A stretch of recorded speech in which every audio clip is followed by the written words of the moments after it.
Good day, everybody. This is John Scarborough. Wanted to just show a quick little video about what we got going on here.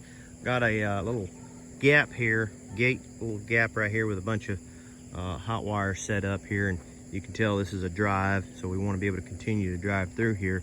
This is a spot out here. We've had the cattle. This is our land right here. We're wanting to eventually put a permanent fence in here. But right now we've set this up to where we can easily, we've actually set more, they're still temporary, but they're more permanent style posts. So that way we don't have to tie up all of our other temporary posts, and they're a lot cheaper than our temporary posts. We also did this right here. This is our, that's just an electrical pipe. I had some extra electrical pipe. All I did was just dig a hole, pack the soil in, and bury it in good. And that's just a really good, I mean, if you're, you know, it's a good little temporary corner post. And actually this is a little on a side note. I don't know if I've done a video on this before, but this would work really good if somebody was just looking for a spot, one place on their farm that didn't even want to have any electrical fences. Like, let's say you already had a pre-existing barbed wire fence or net wire fence or something, and you just wanted one place to clip on with temporary hot wire, but you didn't want any permanent hot wires at all. You could set a post like that into the ground, drill you some holes, and get you several of those loops like that, and you can see how you can hook your reels on from any side. You can hook anything you want on there. I got a handle. You can hook anything you want all the way around there, and then you could put your ground post right next to it and put you just a regular old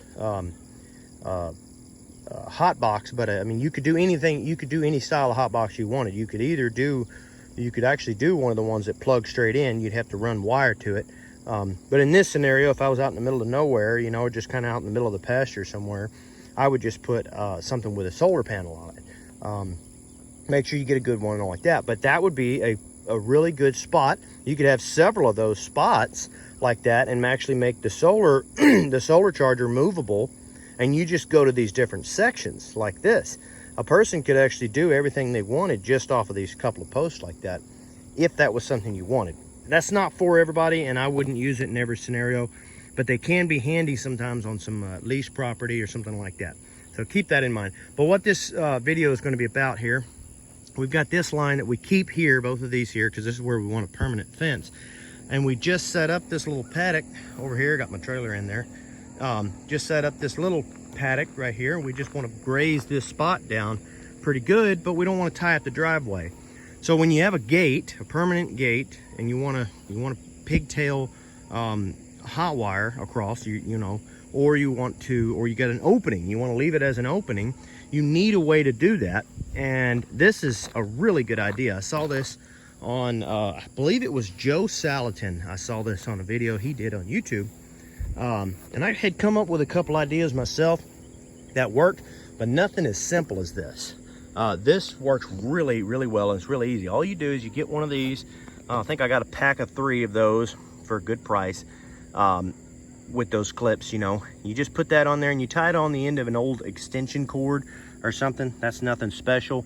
The one thing that I suggest doing different that he did not do, he was saying that he took 1 wire from the extension cord. This one's just got 2. It wasn't an extension cord. It was another, just another type of wire. But any type of covered, sealed wire with a good, hopefully copper inside, will work for this really well. But anyway, whatever the case may be, he took one of his wires and then tied it up. I suggest just doing all the wires that are in the cord. And the reason is because there's 2 main things to remember about electricity. Is one is conductivity. The more conductivity that you can get, the better. You're not ever going to get too much. So you might as well just put all of those wires in there. You got them there.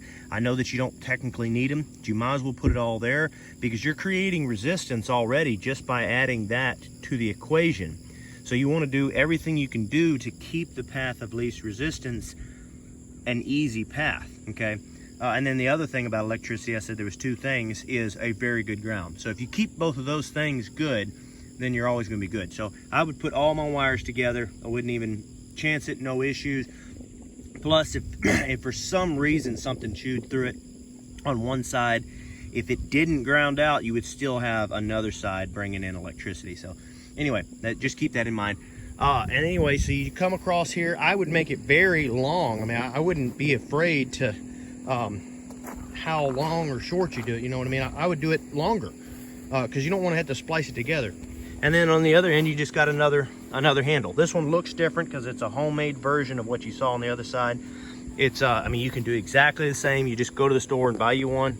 I just had done this at one point, kind of needed one, was in a little bit of a bind. I wouldn't necessarily, as cheap as these are, there's no reason to make you a bunch of these and not go get those cheaper ones, especially every now and then when you can find them in the bargain packs of 3 or something like that. Pick them up, you know, those are cheap enough. But anyway, I was in a bind, and if anybody ever is, this does work. All I did there was just loop a piece of hot wire, the good hard 12 gauge hot wire. I can't get a good view on that, and just loop that through there. And then you've got to fill the hole in there with a little bit of epoxy just to hold it and keep it from moving around in there. And then you just put a little piece of 1/2 inch stuff on there, and then 1/2 inch PVC on there. If I had electrical grade, I would use it, but it's not necessarily in that case. But anyway, I mean, as far as cheapness goes, those are technically, honestly, they're free, because this right here was a scrap piece that I had, and that wire was scrap wire. So in reality, it would have all been thrown into the trash. So from a cost perspective, it is cheaper, but you really got to be pinching pennies, you know, or you want a lot of them. If you know that you're going to have a lot of those, and yeah, I would consider that. Or if you just don't want to drive to town like me, you're a long way from town, that'll get you out of bind and keep you from having to do it. But anyway, back to this cord. That's a great idea. It works very well. Thank you very much, Joe Salatin. If anybody has not checked out his channel, or well, I'm not even sure that he has a channel. Anyway, you can find him on YouTube. If anybody hasn't checked out his stuff, I would definitely go check out his stuff. He's really good.